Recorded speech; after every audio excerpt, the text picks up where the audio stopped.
बच्चों, मैं ऐसे गुप्ता मैथ सफारी चैनल से जो आजकल आपको क्लॉक टॉपिक पर क्लॉक एक टाइम शो कर रही है, उस पर्टिकुलर टाइम पर एंगल आवर हैंड और मिनट हैंड की सुइयां निडल्स कितने डिग्री का एंगल बना रही हैं, इसको निकालने की मैं आपको बहुत ही सरल टेक्निक बराबर बतला रहा हूँ।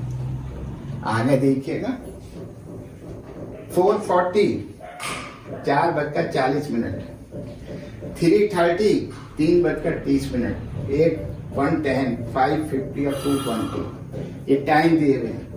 और मेरा मेथड है निकालने का बहुत सरल है, वो रेशो मेथड है, रेशो से। तो आप इसको जज कर लीजिए कि कितना कैसा रेशो आ रहा है। ये रेशो आ रहा है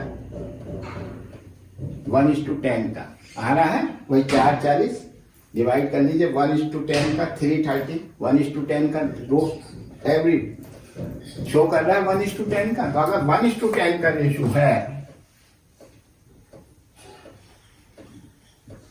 तो हम जो घंटे का टाइम है, आवर का टाइम है, इसको 25 से मल्टीप्लाई कर देंगे और डायरेक्ट आंसर आ जाएगा। ये आएगा हमारा, ये थीटा बता रहा है, ये थीटा डिग्री में बता रहा ये। तो देखिए साहब, अब आप निकालने की टेक्निक देखिए। तो 4 में मिनट से कोई मतलब नहीं है भाई, आवर से मतलब है। और मैंने हर जितने भी मैंने टेक्निक आपको जितने भी रेशियो की अभी तक बताई है, सब आवर से ही मल्टीप्लाई करना बताया। तो चलिए सब कर देते हैं। 100 भाई, ये तो कोई भी इसमें तो कोई दिमाग ही नहीं लग रहा। 3 को करेंगे तो 75, 1 को करेंगे तो 25, 5 को करेंगे तो 125, 2 को करेंगे तो 50 डिग्री। ये एंगल आ गए। ये कितनी जल्दी निकल के आ गए। आजकल कंपटीशन में एक नया ट्रेंड शुरू हुआ है। वो ट्रेंड यही है कि पर्टिकुलर किसी भी रेशियो में 3 या 4 एंगल दे देते हैं और कहते हैं एनी 3 या एनी 2 के एंगल आप निकालिए। अगर आपको रेशियो टेक्निक आती है तो आप बहुत जल्दी कर लेंगे, अदरवाइज तो इसी टेक्निक से करेंगे। कर तो जरूर लेंगे लेकिन इसमें थोड़ा टाइम लग जाता है। खैर, ये हमने बताया आपको, ये 100% करेक्ट रिजल्ट है, कोई इसमें संभावना नहीं है गलत होने की। फिर भी हम आपको एक चेक करा देते हैं, 550 का ही चेक करा देते हैं। चलिए,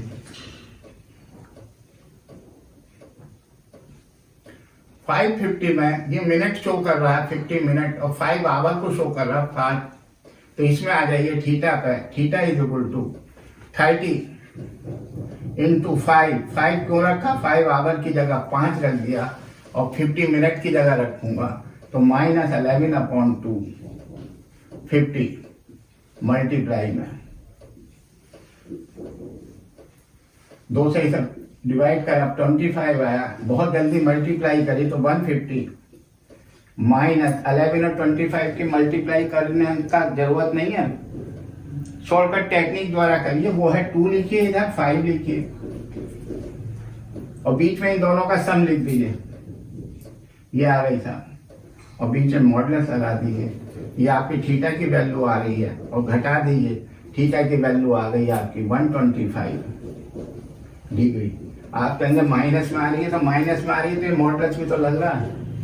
और फिर क्लॉक के अंदर कभी भी नेगेटिव एंगल नहीं होता, क्लॉक के अंदर, ठीक है, क्लॉक के अंदर नेगेटिव एंगल नहीं होता। वैसे नेगेटिव एंगल होते हैं तो मैं आपको बतला रहा हूं, बराबर समझा रहा हूं, ठीक है। तो चलिए, ये 125 आ गया, निकल लिया।